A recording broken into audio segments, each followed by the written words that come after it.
So, hi, welcome to my April reading wrap up.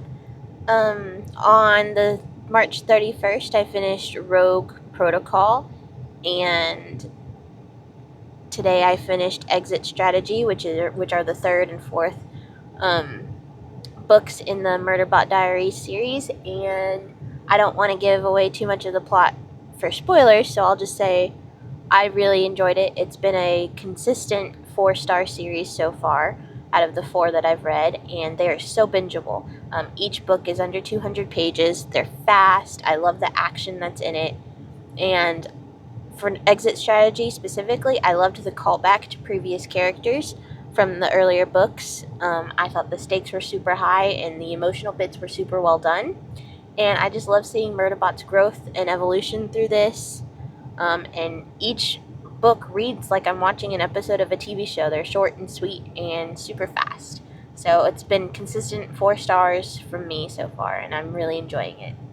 So, my second book of the month that I just finished was Shatter Me, and it was technically a reread. I first read it when it came out, I think, in 2011. So I was 15 or 16. It was 15 years ago. I was a teenager in high school. Shatter Me follows Juliet, who has her touch is lethal. It's a power that she has where if she touches someone, it sucks their energy and they die. And so there was an incident, and she's kind of been locked away and hasn't talked to anyone or had any contact in nearly a year until she reconnects with a boy from her past. And unfortunately, turns out he's a soldier in the Reestablishment, which is the new government entity that is not quite so on the up and up. And it's very interesting. I noticed a lot more, or at least I had different opinions on the characters my second read through, 15 years later versus when I was a child, and I really enjoyed it, even though it is a YA and it did come out so long ago. I think it was worth a reread, and I would still give it 4 stars today. So, my third book of this month, I just finished reading Sounds Like Love by Ashley Poston. It is coincidentally my third Ashley Poston book that I've read, and I have to go with a 5 star. That was just the lot. I'm so speechless. It was beautiful. The relationship was so good, and I love how she writes so vividly and so viscerally, and the the thread of grief that is woven and intermixed in all of her stories, and how you heal from that grief, and how it's she's always got such a beautiful way of writing through it. And there's always this little bit of magical realism, this touch of whimsy threaded throughout her stories, and it's like finding magic in everyday life. I absolutely love it. Hello, so my next read of April was Destroy Me, which is a novella set in the Shatter Me series. It happens right after Shatter Me and before the events of the next one, which I believe is Unravel Me. And this one follows Warner's POV, and I highly recommend. This was so good. It's a novella, so it's pretty short. There were 23 chapters, but they flew by super fast. Um, and it's Warner's point of view is exactly what I was missing from the first book. Shatter Me was completely told through Juliet's eyes, and Destroy Me is Warner's. And yep, I'm really liking it. I'm liking him, and I'm so curious to see what the next book will bring. Hello, so my don't start barking. No, don't bark. Izzy. No. Let me talk to the camera. So my fifth book of the month that I just Izzy, what are you doing? What are you doing? No. So my fifth book of the month that I just finished is Red Queen by Victoria Aveyard, and wow. This book, this universe, it was so good, and I can't believe it was just the start of, I think there's four. So it's a world where they're divided into silver bloods, who are the elite. They have abilities, like someone's ability could be to silence people, other and their magical abilities. Others' ability is to um, control minds and make people basically into your puppets, make them do and say what you want them to. Another one can control metal or lightning or water and fire. And then you have the red bloods, who are basically your servant class, your slums, your the soldiers that are sent to die on the front lines of the war while everyone else sits back all cushy. I love a good rebellion book, and I really enjoyed reading this. So I just finished my sixth book of the month. It's Zom Rom-Com by Olivia Dade. I highly enjoyed it. It's about a zombie outbreak and Edie and Max, who fight to protect their neighbors and protect each other. And I loved the relationship in it. Edie and Max were so sweet. Their banter was so funny. I laughed out loud. I was afraid for their lives. I teared up. I love all of the side characters. They were so fun, and they each had a different personality, in my opinion. And I love seeing all of the supernaturals mixed in with humans. And it was a fun time. Like I said, I'm a sucker for vampires. And Max happens to be a vampire, even though Edie is just a little human that he is hell bent on protecting, despite her trying to protect him. It's it was a good time. I read through this in one day, and it was so fast paced. I didn't want to stop. I didn't want to put it down. So my seventh book of the month, I just finished Unravel Me, which is the sequel to Shatter Me. Once we got past a little bit of the beginning was really annoying me because Juliet was just so self-centered. And I think once we got through that hump and someone kind of broke through to her, kind of shook her out of it, and she started paying more attention to everything going on around her, then that's when the side characters and everyone else in the story really got to shine. And it flowed a lot better, it went a lot faster, and I really started enjoying it more. And I think I can confidently say that I am a Warner girl now. When both Warner and Adam are on the page together, the differences are just so glaring that, yeah, I can see why the internet loves him. I think once it got faster, once more of the characters were allowed to shine, versus it just being like the Juliet show or the Juliet and Adam show, that really picked it up, and I think that brought it back into a 4 territory for me. So 4 stars for Unravel Me. So I think I'm on number 8. My 8th book of the month was another novella-sized book. I just finished Fugitive Telemetry. It's technically number 6 in the Murderbot Diaries, but I did a little bit of research, and number 5, which is Network Effect, is the first full-length standalone novel, and it takes place chronologically after the events of Fugitive Telemetry, and that takes place chronologically before, so I figured I would rather read them in chronological order versus publication order. So the first 1 through 4 Murderbot novellas had an overarching plot, overarching storyline, and that concluded in the 4th one.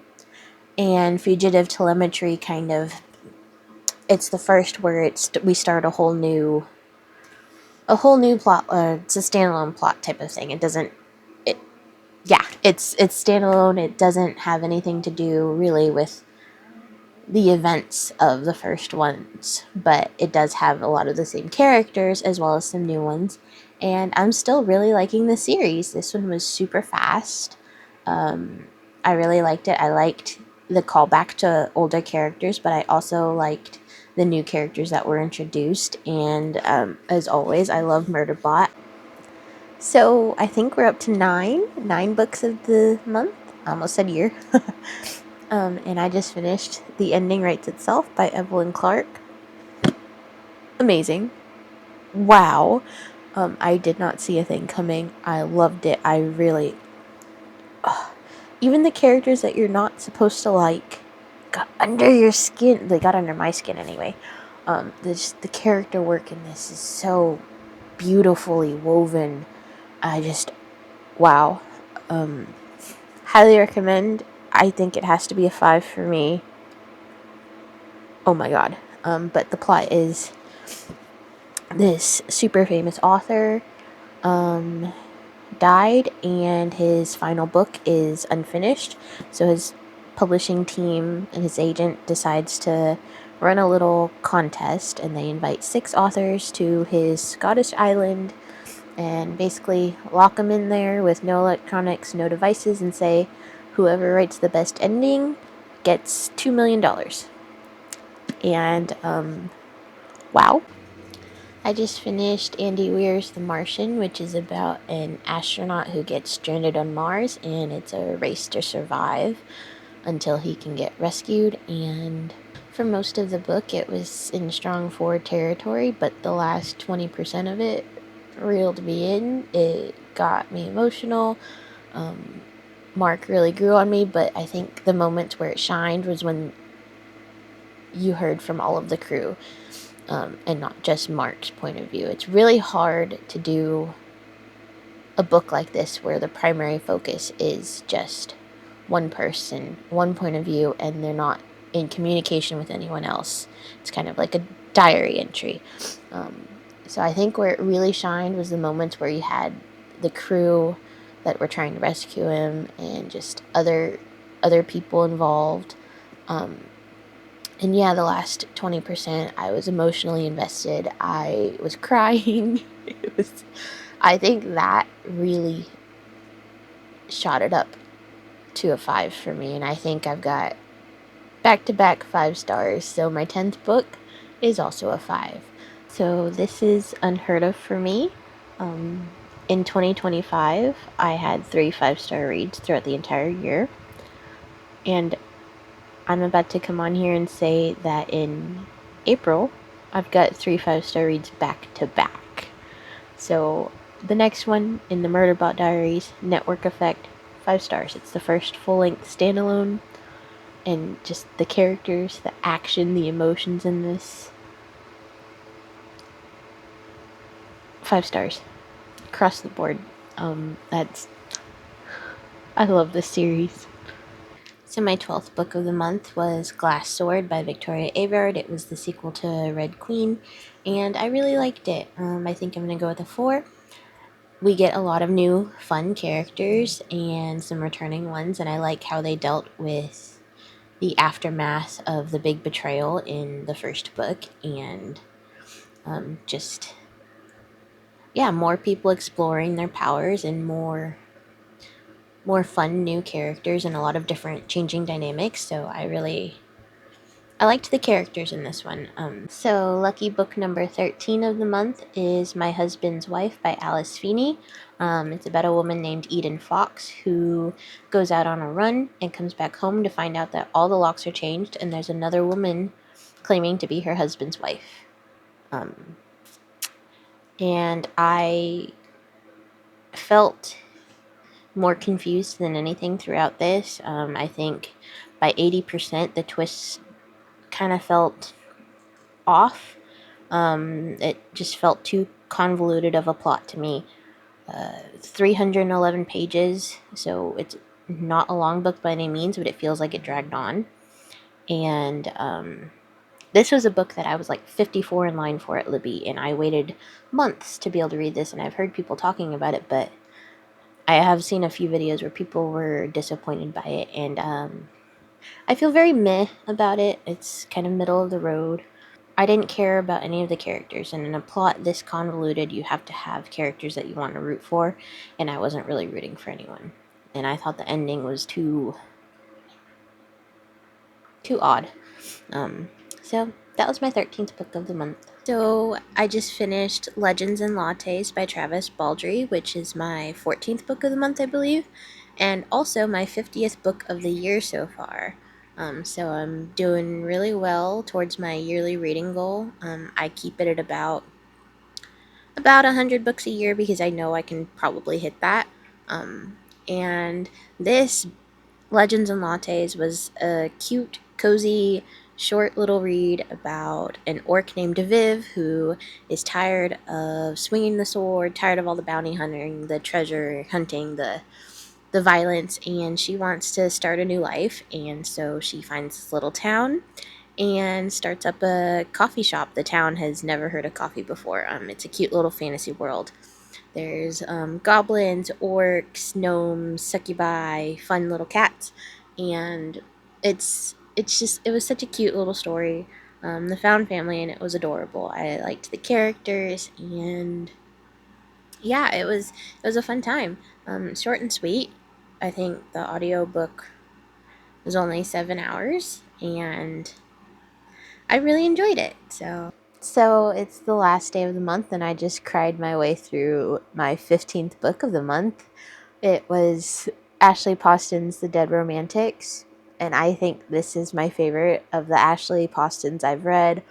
It follows Florence Day, who's a ghostwriter who can see ghosts, and her father dies. And so she has to go back home when she hasn't been home in 10 years. And who shows up on her doorstep but the ghost of her new editor?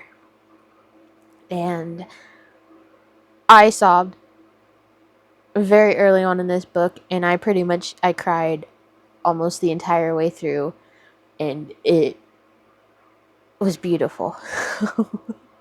I have raved about Ashley Poston's writing before. There's not much more I can say, but yeah, Dead Romantics, 5 stars. I think it's my favorite of her books, and wow, what an end to the month. I can't believe that I found five-star books this month. That's insane. Um, but yeah, I had such a good time, even through all the tears. And that's my reading month.